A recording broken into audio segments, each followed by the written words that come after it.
त्या जंजिऱ्याच्या सिद्ध्यानं डाव साधला. मायनाक भंडारीचा लढाऊ मुलगा मारला गेला. त्याचबरोबर आपले कैक बहादूर मावळे मारले गेले. आणि एवढंच नाही तर त्या सिद्ध्यानं सगळ्यांची मुंडकी धडा वेगळी करून ती डोलकाठीला बांधून गलबत मुंबईला पाठवून दिली, टोपीकरांना आपला पराक्रम दाखवण्यासाठी. खूप वाईट वागला सिद्धी. होय महाराज, सिद्ध्यांनी दहशत निर्माण करण्याचा प्रयत्न केलेला आहे. राजन, आपण त्याला त्याच्याच भाषेत उत्तर देऊया. आमचाही तोच विचार आहे.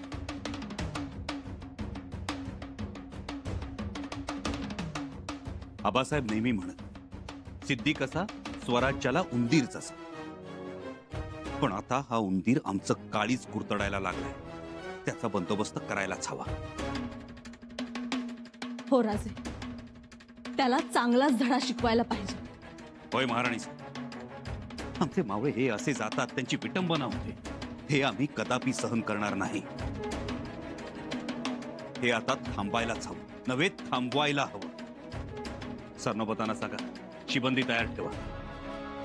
राजे, आपण स्वतः जंजिऱ्याकडे प्रस्थान करता आहात?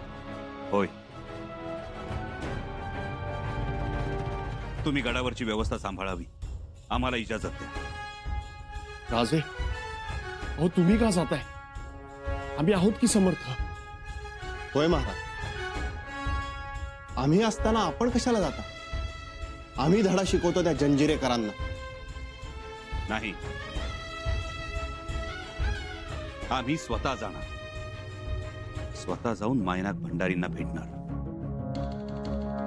राजन, आम्ही येतो आपल्या बरोबर. नाही कविराज, तुम्ही गडावरच थांबा. इथल्या जबाबदाऱ्या मोठ्या आहेत. आम्ही जातो. जोपर्यंत आम्ही स्वतःच्या डोळ्यानं परिस्थिती पाहत नाही, तोपर्यंत आम्हाला चैन पडणार नाही. येतो आम्ही.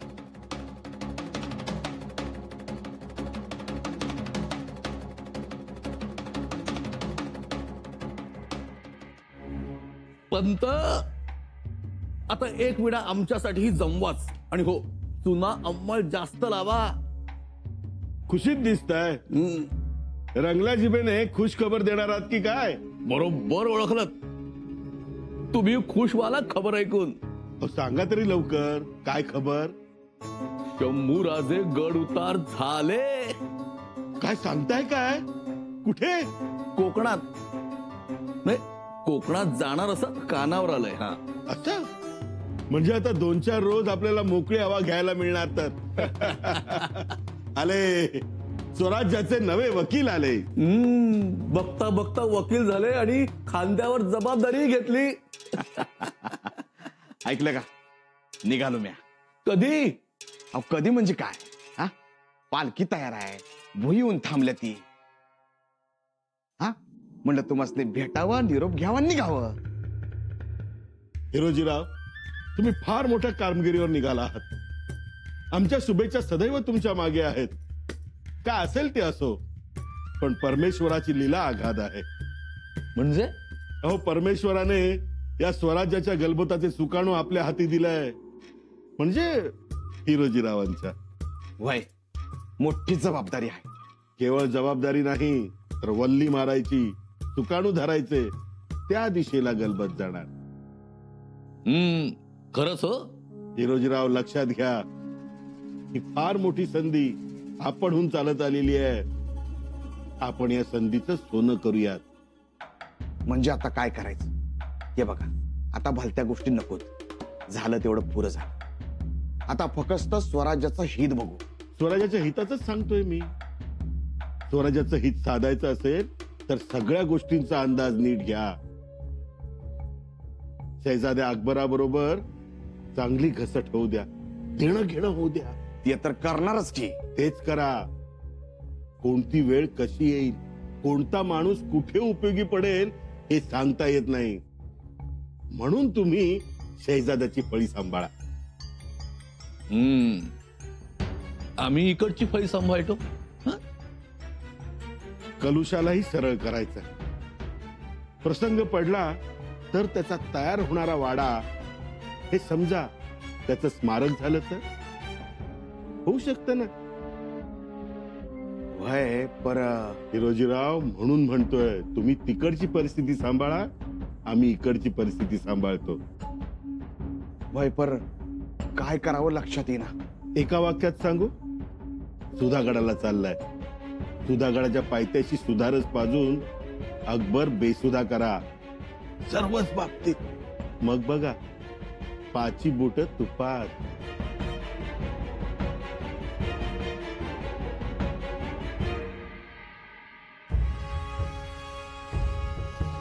जंजीरावून आपली माणसं आली आहेत. भयंकर गोष्ट घडली. सिद्ध्यानी मायनाक भंडारी यांच्या मुलाचं मुंडकं छाटलंय.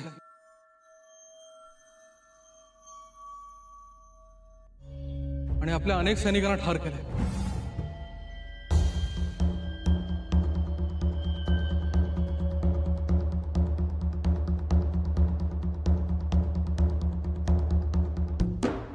आपल्या दर्या सारंगांनी पत्र पाठवलंय.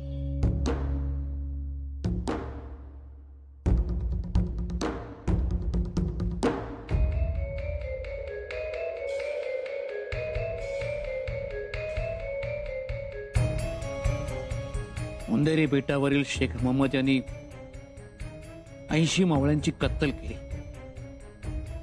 त्यात मायनाक भंडारींचा मुलगाही सामील होता. मारल्या गेल्यांची डोकी जहाजावर लटकून त्याने मुंबईला रवाना केली. त्यामुळे सुरतकर टोपीकर खुश झाले आणि त्यांनी महाराज शंभूराजांशी सलोखा न ठेवण्याचा आदेश मुंबईकर टोपीकरांना दिला आहे. त्या लाल माकडांची ही हिम्मत, त्यांना आमच्या राजांची सलोखा ठेवायचा नाही होय. म्हणजे राजापूरची वखार खणलेली विसरले टोपीकर. विसरलेच असाच या गोष्टीचा अर्थ आहे. उन्मत्त झाले टोपीकर. महाराजांबरोबर जो तह झाला होता त्याप्रमाणे ते वागत नाहीत. नाहीतच, त्यांनी तह मोडलाय. महाराजांनी त्यासनी अट घातली होती, त्या सिद्धीस दारुगळा पुरवायचा नाही. हे पुरवत्यात, त्या सिद्ध सामुग्री द्यायची नाही हे देत्यात. त्यासनी मुंबई बंदर बंद करायचं. त्यांचा खुलेआम वावर चाललाय तिथं. सरनोबत आपल्याला तोच बंद करावा लागेल. बिलकुल. कारण राजे आता राजे राहिलेले नाही, छत्रपती झाले आहेत. त्यांचा राज्याभिषेक झालेला आहे. त्यामुळे टोपीकर राजांचा कुठलाच निर्णय डावलू शकणार नाहीत. आणि तसा प्रयत्न त्यांनी केला तर राजापुराच्या खाडीत 50 गलबत आणि 5000 सैन्य जय्यत तयारीत आहे. त्याची जाणीव करून द्यावी लागेल त्यांना. त्याची जाणीव करून देऊ आणि त्यासनी वटणीवर बी आणू.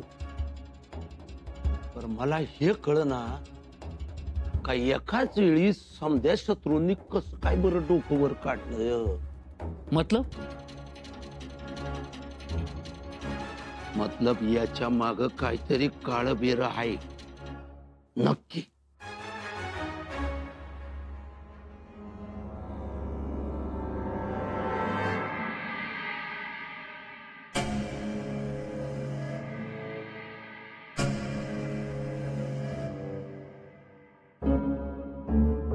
बादशाह सलामत. सिद्धि ने अपना काम किया, संभाजी के सैनिकों का कत्ल किया. माशाअल्लाह. अंग्रेज आपके हुक्म के मुताबिक सिद्धि को तोपों बारूदों की मदद कर रहे हैं.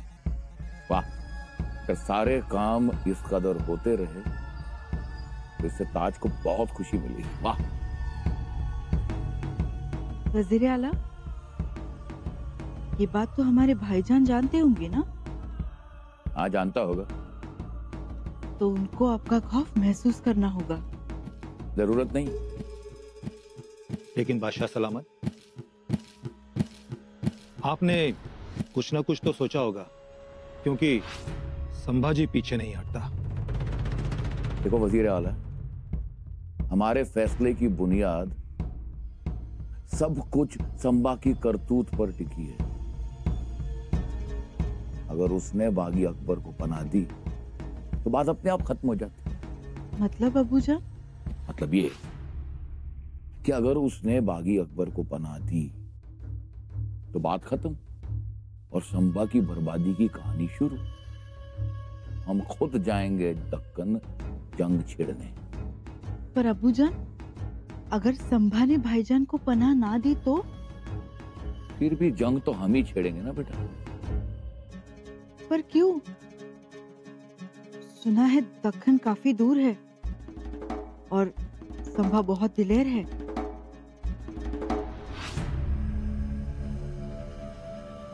जंग होगी जीनत, जंग जरूर होगी और उसकी वजह है वो काफिर संभा।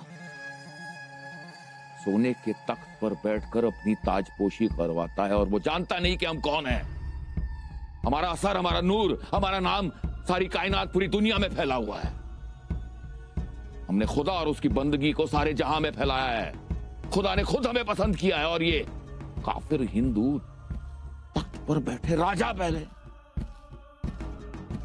हम बर्दाश्त नहीं करेंगे। उसकी अजाइल हिमाकत हम बर्दाश्त नहीं करेंगे।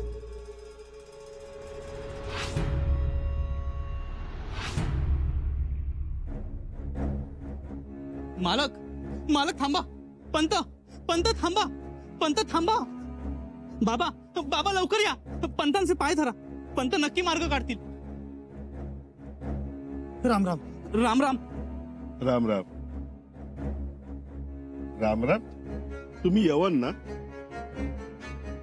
मग तुमच्या तोंडी राम राम? हो म्हणजे नाही. हो म्हणजे नाही. नाव काय तुझं? पाशा खान कुलकर्णी. पाशा खान कुलकर्णी? हो, ते माझं आत्ताचं नाव आहे. मालक, माझं अगोदरचं नाव गंगाधर रंगनाथ कुलकर्णी. बर. गाव कोणतं? औरंगाबाद. हर्सुलचे. हर्सुलचे आम्ही. असं. काय काम होतं?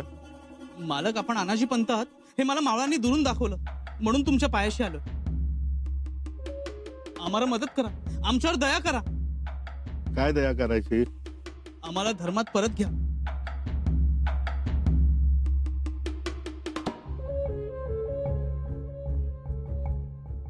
परत धर्मात घ्यायचं? अभक्ष भक्षण केलं असशील ना रे? जी. किती दिवस झाले? बरेच दिवस झाले. वर्ष झालं. कोणी पाठवलं? दिलेर खानानं. दिलेर खानानं पाठवलं. त्याच्याकडे नोकरी करायचो, लिखापडी करायचो, पण त्याने दाव साधला. जबरदस्ती केले मालक. पंत घ्या धर्मात, मांडा कैफियत राजांसमोर. कैफियत मांडू? धर्मात घेऊ? धर्म इतका हलका वाटला का रे तुला? चला निघा तुम्ही. पंत नाही. पंत ऐका. नाही. निघा. आता झालाय ना यवन, राहा तिथेच. निघा तुम्ही. पण पंत, तुमच्यामुळे मला जगदीश्वराच्या मंदिरात जायला विलंब होतोय. निघा.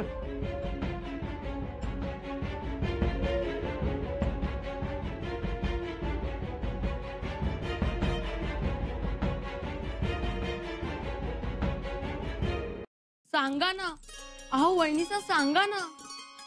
काय झालं सुनबाई?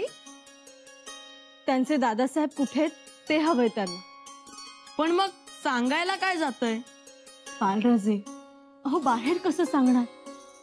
आता आत आलात ना, मग आता सांगतो तुम्हाला. तुमचे दादासाहेब केव्हाच गड उतार झाले. ते आता गडावर नाहीत. अगं बाई, मग गेले कुठे? राजे कोकणात उतरले. सिद्ध्यांनी अंधाधुंदी माजवली. शिवाय मायनाक भंडारींनाही भेटून येतील राजे. शंभूराजेंच्या पायांना भिंगरी असते हो, विश्रांती ती नाहीच. मातोश्री, एकाच वेळी अनेक शत्रूंनी डोकी वर काढली. सरनोबत म्हणत होते, यांना नक्कीच कोणाची तरी फूस असणार. औरंगजेब. दुसरा कोण?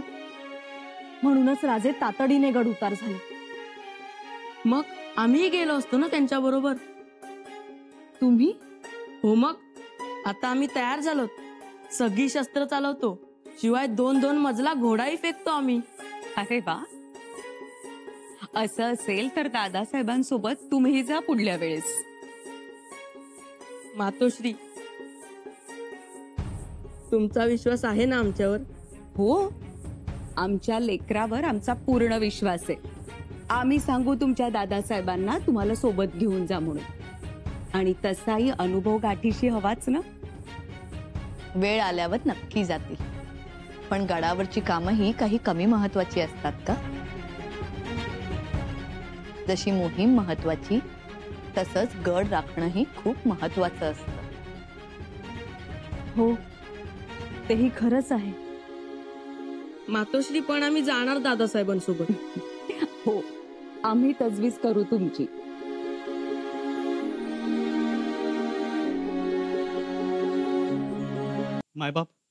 मायबाप पाया पडतो, पण आम्हाला धर्मात घ्या. मायबाप सरकार, आम्हाला धर्मात घ्या. कसं आलोय, काय फायस केलंय आमचं आम्हाला ठाऊक. मायबाप आम्हाला महाराजांना भेटायचं, भेट घडवा. हे बघा, तुम्ही आधी शांत व्हा आणि रडू नका, अश्रू पुसा. आमचा न्याय करा. आम्हाला धर्मात घ्या, आम्हाला बाकी काही नको.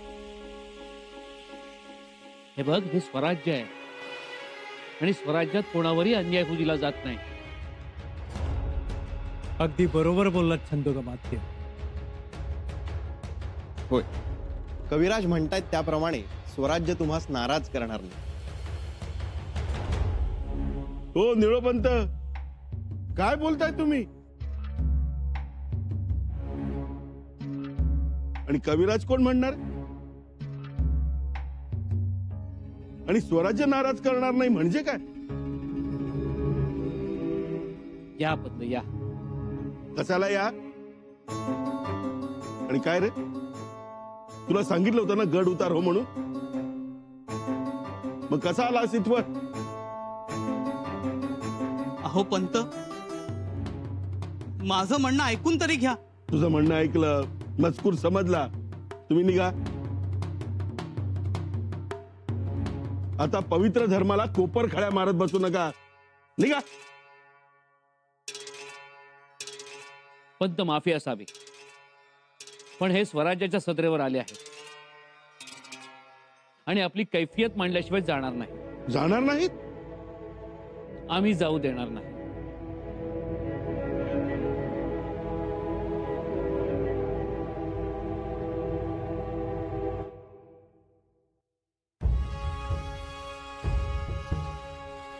काय बोलताय कलुषा भाऊ? परंतु पंत, कैफियत ऐकायला काय हरकत आहे? हा, आणि रयतेची गाराणी ऐकायला तर बसलोय आपण. बोला तुम्ही. असं म्हणजे तुम्ही मला या अनाजी पंताला डावलताय, पण हे चांगलं होणार नाही. मला डावललं तर काय परिणाम होतील याचा विचार करा. आम्ही कोणाला डावलत नाही आणि डावलणारही नाही. परंतु पंत, अत्याचार झालेल्या रयतेकडे आम्ही कानाडोळाही करणार नाही. म्हणजे असं नाही, असं खाणार, पण खाणार. पंत, रयत खाणार आणि ही सदर ठेकर देणार.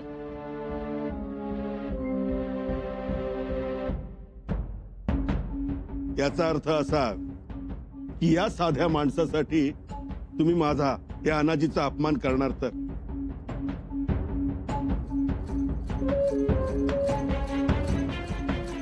करा, मीही आहे बघायला.